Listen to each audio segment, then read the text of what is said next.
2022 might not have saved cinema as we all hoped it would, but you know what? At least the movies we got were pretty banging. Right?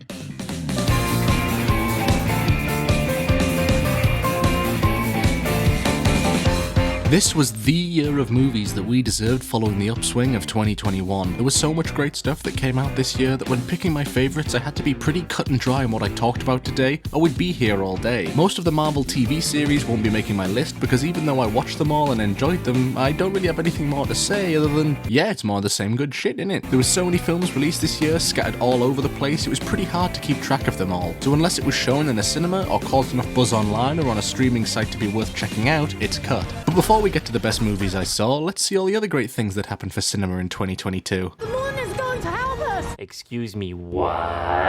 The year started off with Moonfall, the latest disaster movie from director Roland Emmerich that proves once and for all that he's the official #1 hater of planet Earth. A film with more explosions, product placement and boring exposition than the entire Transformers franchise by a director so keen to sound smart about the science of his film he couldn't stop name-dropping Elon Musk. To the surprise of everybody. A movie with such an incohesive plot, it makes Genshin Impact look like God of War Ragnarok using brilliant story points never before seen in the history of media.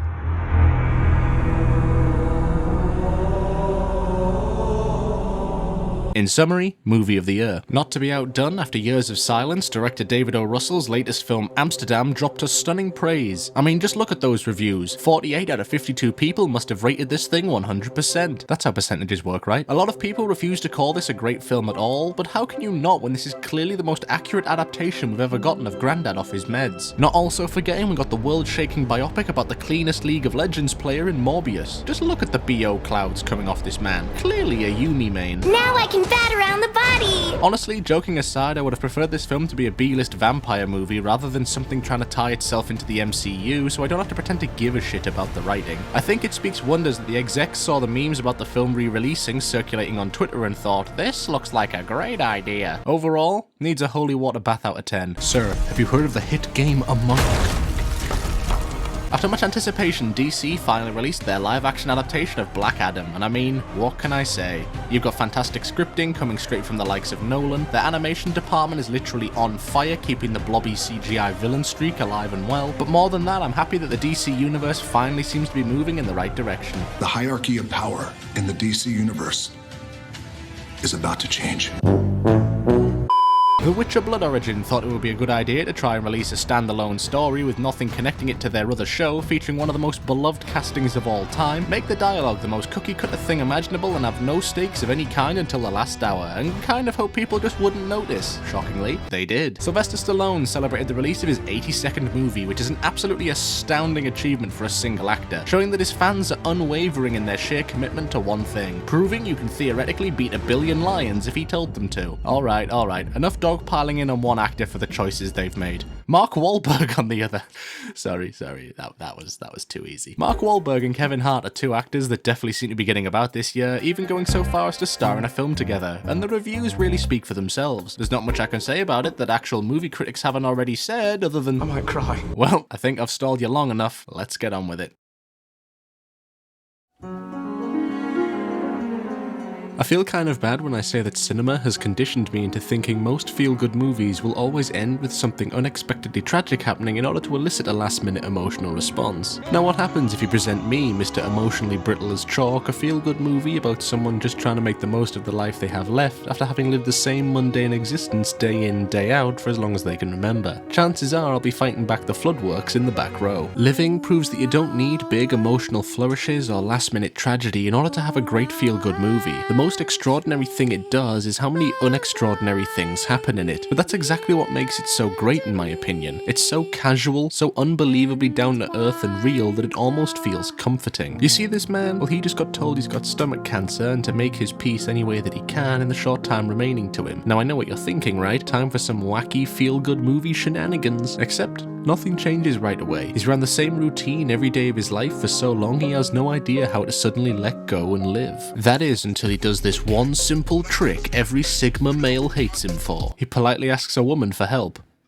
And she does. That's simply not possible, and I don't find this funny anymore. It's so refreshing seeing characters just sit, discuss their feelings to each other, drink beer, and have a good time. There's no grandiose declaration of emotions, no big confessions or shocking last-minute reveals, just a slow, often somber feeling of what living truly means to each of us. And watching this made me realize that, you know what, a nice, simple, fulfilled life surrounded by your closest friends and the ones you love is the best thing that any one person can hope for. They say that true art takes time, and they certainly weren't kidding. From conception to release, Mad God took an astounding 30 years to be finished. It was in production for longer than I've been alive, and yet still somehow managed to come out before Yandere Simulator. But I'd be hard-pressed to say that any of that 30 years had been wasted. Style and passion emanate from every single frame of this film, and the handmade puppets that make up its characters belie the film's horrific true nature. Mad God was a film I didn't know about or ask for, and yet it now sits rent-free at the back of my mind. It centers around a literal descent into hell, and I'm not talking about your typical Christian hell filled with fire and brimstone. I'm talking some real Old Testament shit. Decaying bodies shambling around as slaves, war riddling the land with shell casings and burnt out husks, and pus-riddled corpses dragging themselves along the floor in no direction in particular. Perfect for family movie night. This film is hardcore as fuck, and I couldn't in good conscience recommend this to you if you're of a squeamish nature. Like myself, but hey ho. This film does not shy away from disturbing imagery with a surgery scene that goes on for an ungodly amount of time and a hell of a lot of shit. No, like literally a lot of shit. Its imagery is striking, and yet it's the dialogue which astounds me the most, in the fact that there isn't any. The entire film doesn't have a single word spoken through the whole runtime, and it often leaves you in your own head for long periods between things happening. It's a wild, ephemeral, and tense ride from start to finish, and quite honestly full of nightmare fuel. This for me has become the benchmark on how to make a silent movie, free from the constraints of character arcs, intricate plots, and even dialogue, allowing the audience to fully immerse themselves and simply feel the weight of the scene, the terror that the character is feeling. But despite this pressure, Mad God never stops making you ask the question why. Why is this place the way that it is? What caused it? Will it ever get better? What is that woman doing with that baby? Why do people in hell poop so much? Truly, a work of art. Now look, I know I pondered the question whether or not the original Avatar deserved a sequel or not fairly recently, and many of you had some heated discussions about it in the comments, including a comment thread longer than my own university dissertation. Look friend, I ain't reading all that. I'm happy for you though, or sorry that happened, but I'll admit, I'm glad The Way of Water exists. James Cameron has found a way to make the mind-blowing visuals of 13 years ago even more stunning the second time round, with the oceans of Pandora exploding to life on the screen in such a way that it's almost impossible to picture this place not being real. Every last detail, from the pores on characters' faces to the way you can see muscles moving beneath the skin of every creature, this film is a masterpiece in visual entertainment and spectacle, and I don't see it being surpassed anytime soon, if at all. The film is over 3 hours long, and I can easily say that I was entertained the whole way through. Did I think parts of the story were dumb or needed more explanation than a single sentence before swiftly moving on though? Absolutely. Its focus on the next generation, however, lets it take itself a lot less seriously than its predecessor, allowing for a lot more humor and levity, which works great with the new young cast of characters. However, while I thought each of the Sully kids were interesting in their own right, the use of the word bro might have compromised about 50% of their total dialogue, and the loss of the native language for pure English is understandable for widespread audience appeal, even if it's Sully's my world building. Everyone that was betting against James Cameron, I'm sorry to say that you definitely lost this time around. As of the time of recording, the film has just surpassed $2 billion at the box office, and Cameron himself has gone on record to say he has to make the other sequels now. I mean, he doesn't have to.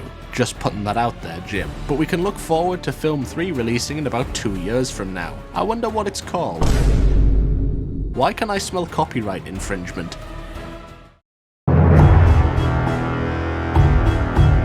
2022 was the year horror movies came back with a bang. We got to see Ghostface again, we got to see sequels to old beloved IPs, we got to see sequels to new beloved IPs, we got to see the greatest thing to ever be put to screen, 2022's Firestarter. Jesus, just how drunk was I when I wrote this script? Jordan Peele is continuing his streak of absolute bangers, and I don't think he's going to stop anytime soon. Watching Nope felt like I was a young kid again, finding out about the untapped market of conspiracy theory documentaries on the Discovery Channel back in the mid-2000s. It's been a long time since I've been able to say I watched a good old-fashioned horror movie that didn't rely on cheap jump scares or sudden loud music, and instead made excellent use of good old-fashioned existential crisis, engaging old fans while introducing a plethora of new ones to the genre. Right off the bat, we're introduced to a chimp called Gordy going literally apeshit and murdering a bunch of people, but leaving one child alive. So we're led to think that, oh, there's definitely something afoot here. But as the film goes on and then layers get peeled back, you start to realise there's so much more at play here. The price of fame, the corruption that comes with it, and the desperation that can drive any person to commit atrocious acts in an effort to cling to it. It constantly keeps you guessing, keeps you thinking. The start of the film sets up the stakes and the characters, but by the end point, you're so far away from where you started, you can't help but be amazed at how it all ties together so flawlessly. This feels like Jordan Peele has only just scratched the surface of his directorial talents with the 3 films he's made so far, and that he's only going to keep improving. And I hope this is just the first of many upcoming horror films that can offer something different than usual, that can entice a lot more of the current generation of movie watchers like myself into the genre. Father, when can I leave to be on my own? Wait, sorry, wrong one. Give me a minute. Hello, Pops. Ugh, no. Good morning, Papa! Ah, much better. Every now and then, cinema likes to throw a curveball at us by releasing the exact same film multiple times in the same year or in relatively quick succession. First there was White House Down and Olympus Has Fallen, then it happened again with The Jungle Book and Mowgli Legend of the Jungle. 2017 decided the world couldn't get enough of Winston Churchill with Darkest Hour and Dunkirk, and 2022 decided it wanted to be different than all those that came before by releasing the exact same movie not once, not twice, but 3 whole separate times. You may think you know a story inside and out from the sheer amount of times that you've seen it be told, but sometimes no amount of emotional preparation can prepare you. Pinocchio follows the journey of the titular carved wooden puppet as it learns how to tell the difference between right and wrong, how to interact with the world around it, and what it really means to be a real boy. There's a poetic beauty in watching something that's the furthest thing from what you can call mortal discovering its own humanity from the small pieces of everyone it interacts with, and the childlike naivety in which it goes about learning them. Equally can be said about the effect that Pinocchio has on their lives, from teaching Geppetto what it means to be a father again, to showing Candlewick that children shouldn't have to give up their innocence, or even bringing out the worst in those who would take advantage of the unique circumstances, such as with Volpe and Podesta. It almost doesn't feel right for Del Toro to make a movie that so heavily features death and not include some sort of biblically accurate monster. Oh look, there they are, and they're both played by... I will simply say made of pine. Somehow Tilda Swinton was my first guess. It's honest and charming to a fault, whilst also touching on the more somber parts of the fairy tale most adaptations would leave out. And while Del Toro keeps a hopeful spin on them, he doesn't shy away from how sad Pinocchio's story really is. As you watch the journey that it goes on, you already have an inclination on the direction the story will be going. You prepare for the worst in some cases, but the film always finds a way to break you down anyway, because it carries with it such an enormous amount of heart and passion, that it will find a way to pull on your heartstrings no matter how strong you think they are. What does it mean to live forever? What is there to be scared of when death isn't a fear? How do you go on living when everyone you know is no longer there? Del Toro's Pinocchio erects a childlike and flamboyant wall around your heart, tears it down, helps you build it back up again, only to shatter it over and over. But every time you'll let it, because much like Pinocchio, a part of that journey sticks with you with every new wall that you build. For a lot of us, there is nothing more frightening than death, but to me, there's something inherently beautiful about an eternal being learning the value that a mortal life can bring you, that there is a point of no return from which those around it cannot follow, and from this lesson, learns to respect and understand what it truly means to be alive.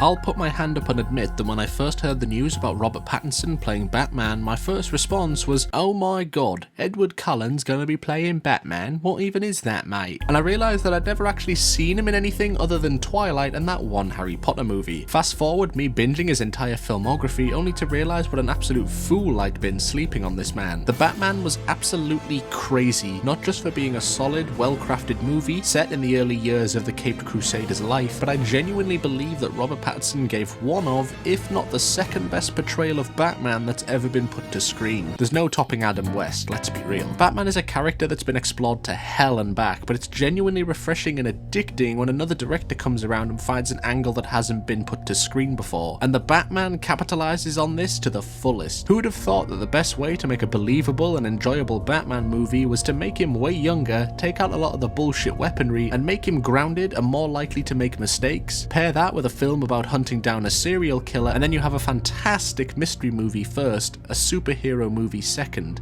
And it works so damn well. You start the film and try to piece it all together yourself as it goes along, only to end up realizing you're stuck and missed something important about 3 clues ago. There's no hand-holding here. You were shown what you were needed to be shown, one scene, one piece of dialogue at a time. This shot showed this item, okay, this piece goes here. That character mentioned that thing, okay, that piece now goes there. Piece by piece, this conspiracy starts to unravel itself. What seems like a pool of unconnected storylines slowly starts to form a coherent whole, but the full picture is never clear until the very last explosive moment when the film stands up, rips off its mask, and hits you harder than you can say "I am vengeance." To say that The Batman was a fantastic, well-written mystery would be underselling it. Every performance in this film was top-notch, and the style and directing made the city of Gotham itself feel just as important a character as one of the many members of the Rogues Gallery. While not being set in the main DC universe, this is the Batman that I want to see going forward. A heavier focus on the detective and analytical side of him rather than just Hit it very hard. The sequels are probably already in production of being written right now, and while the characters that may appear can probably be guessed fairly easily, I'd be hard pressed to say I'm not eagerly awaiting to see them adapted. You liked me yesterday. Oh, did I? Yeah. We get told the phrase, never judge a book by its cover, time and time again, and then time and time again we go, pfft, what on earth does this dumb looking movie have anything to do with my seasonal movie rankings? Skip. On the surface, The Banshees of Inisherin looks like your typical small scale movie about 2 guys having a falling out with each other over something trivial, and everyone around them slowly comes to hear about it and tries to get them to make up. I mean, just look at these two. They don't exactly scream we'll hate each other forever. Then you watch it and see this guy's a dull boring ass with nothing going for him, this guy's an interesting grumpy ass looking to live his life to the fullest, and this is an ass. Then the ultimatum to end all ultimatums is given when this guy tells this guy that if he doesn't stop talking to him, he'll take a pair of sheep shears and chop off each of his fingers until he's got none left. That wouldn't be a sin now, would it, Father? It wouldn't be a sin, no. But it's not very nice either, is it? The entire film plays like a small falling out, but the things that happen in it are anything but. Through all the charming and slow moments, this is a mature tale with complex, multifaceted characters that are always more than meets the eye. You've got people like Dominic Kearney, the typical troubled youth you see in every movie focusing on a small locale, who's constantly causing trouble and making people on the island hate him. Except when you find out the only reason that he's acting out and drinking this much is because his dad is doing some less than PG actions behind the scene, and he actually has an unrequited love for Padrake's sister Siobhan that he struggles to find the courage to say, and you can find examples of this throughout the film. As soon as you think you know where the plot's going, it'll throw something unexpected at you that adds another layer of depth to everything. People with minimum lines feel like they've got a complexity to them that most movies can't give in their entire runtime. Even the nastiest person has their morals, even the most humble of people can be hiding something. The Banshees of Inisherin is an absolute masterclass in wordless storytelling. It looks like a surface level story, but dive just beneath and you'll find yourself watching a tapestry of visual exposition and cinematic parallels. It's one of the strangest films I've watched this year, but I just can't stop thinking about it, and maybe that's what the director was after the whole time. I almost missed this based on my previous misconceptions, so I swear to God that I'll never judge a movie by its trailer again.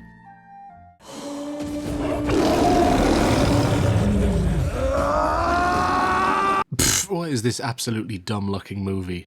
Oh yeah, I did say that, didn't I? RRR cemented the sentiment this year that the best films come from the most unlikely of places. On the surface, this looks like just one of the many hundreds of movies that comes out of Indian cinema every year, and the furthest thing from Movie of the Year contender material. But RRR doesn't need such trivial things such as coherent story, overused writing tropes, or even common sense to win your approval, because it has the audacity to just try and carry itself with sheer entertainment value alone, which it does. While most films fail to endear you to a single protagonist, RRR manages to engross you to the struggles and desires of 2. With grounded characters and dialogue so nuanced it'll make you sit down and go, damn, He got the sauce. It's a movie that treats you with more of a level of respect than I do my guild on raid night.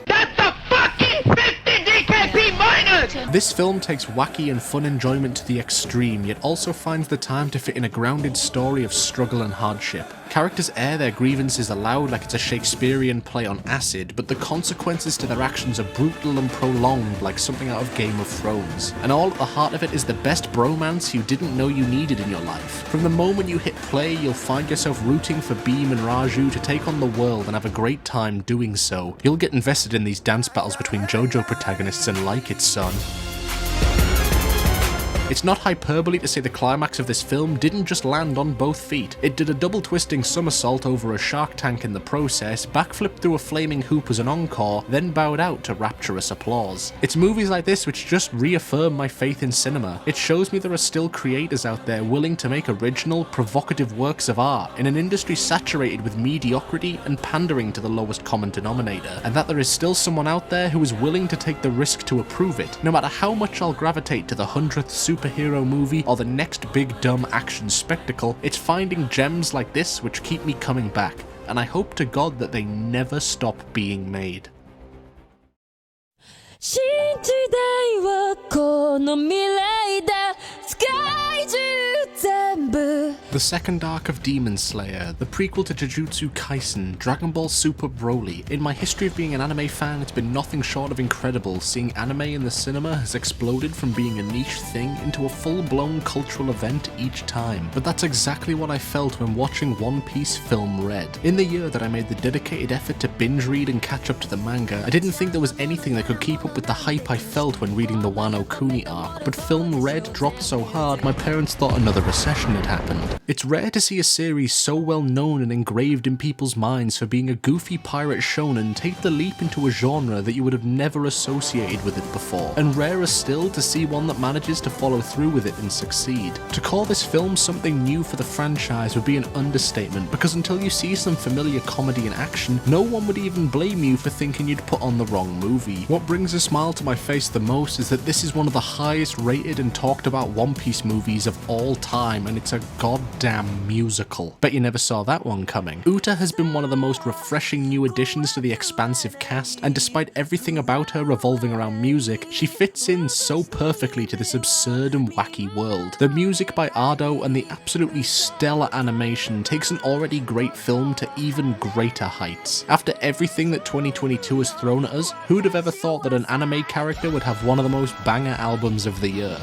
You saw nothing. There's no holds barred in this film, as the world prepares to enter the new Genesis, new setting, new devil fruits, new conflicts and character interactions longtime fans have been absolutely dying for. The film has a little bit to offer everyone, touching on an entirely new genre, and it somehow feels like this was the only natural way to incorporate a film like this into the franchise. Just how? Seeing the full evolution of One Piece over the course of this 1 year has not just been a delight out of all the recent manga that I've read, but one of the biggest delights I've had as a fan of the genre, period. Regardless of how you personally feel about One Piece, it's hard to deny the staying power this story has is more than a few series can ever hope to attain. And with the announcement from Eiichiro Oda that the story is moving forward into its final saga, you better believe I'm coming into this foaming at the mouth for more movies of this caliber the entire way.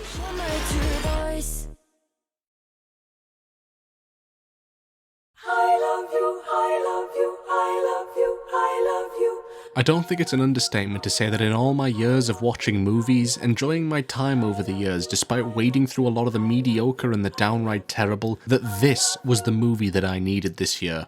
Everything Everywhere All at Once isn't just perfect for a family drama. It isn't just perfect for an absurdist comedy. It's just simply perfect. It's been a long time since I watched a film that awoke such a pure sense of enjoyment in me, that didn't make me feel like I had to be critical about it, or that I was missing out on something important for not understanding a scene. A film where I could get completely lost in a fantastically written story. The film sucks you in immediately and everything is relatable to you. The characters feel like people you would know. You can feel their struggles and issues relating to you through the screen. It's a fantastic story that has been stunningly crafted and carefully brought to life. A24 is easily one of the most unique unique studios in the entire world. I think it's almost impossible for them to miss these days. The Daniels poured their heart into every single little detail in this film, and it shows. Every scene has more care and attention put into it than Love and Thunder got in its whole runtime. But the main backbone behind this masterful craft is there's also just a real heart to the story being told here. Following Evelyn's journey of learning from all the mistakes she's ever made in life to lead her to where she is now is just a joy to be a part of. There's many things about our protagonist that many people watching will find oddly relatable or called out by, but despite making you want to root for her, the film never lets you forget just how flawed of a character she really is, and every small lesson she learns, every step she takes to change herself for the better makes you want to stand up and start yelling, yes,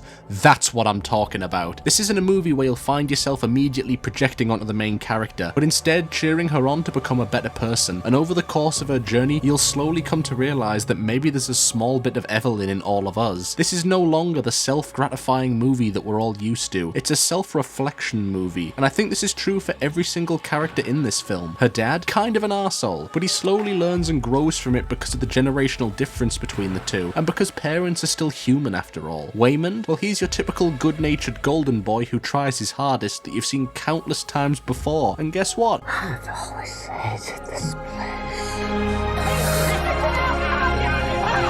He gets downtrodden on by everyone before being given the most emotional scene of the year by far, that's guaranteed to have you in absolute pieces and borderline reconcilable. Characters learn and grow from their mistakes. Everyone is on their own personal journey. You see people, flawed people, fighting to be the best person they can be. After so long, I finally found a movie to really click with me about what cinema should be about. A story that sticks with you long after you've left the screening, taking messages or lessons you've heard countless times in life and making them resound within you in such a way they stick with you for long after you've forgotten their original iteration. A movie where you're not just being told what to feel or experience at any given moment, but allowed to just exist in the chaotic nature of your own emotions. This is what I watch movies for, the emotional turmoil and release of a story with characters you can't help but relate to. And with how hectic all of our lives have been lately, maybe just this once we can all say we've experienced a little bit of everything, everywhere, all at once.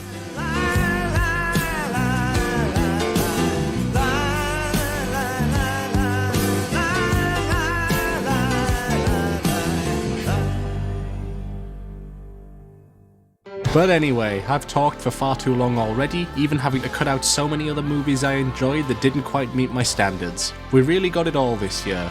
The good, the bad, the ugly, the weird, the epic, the funny, and the downright beautiful.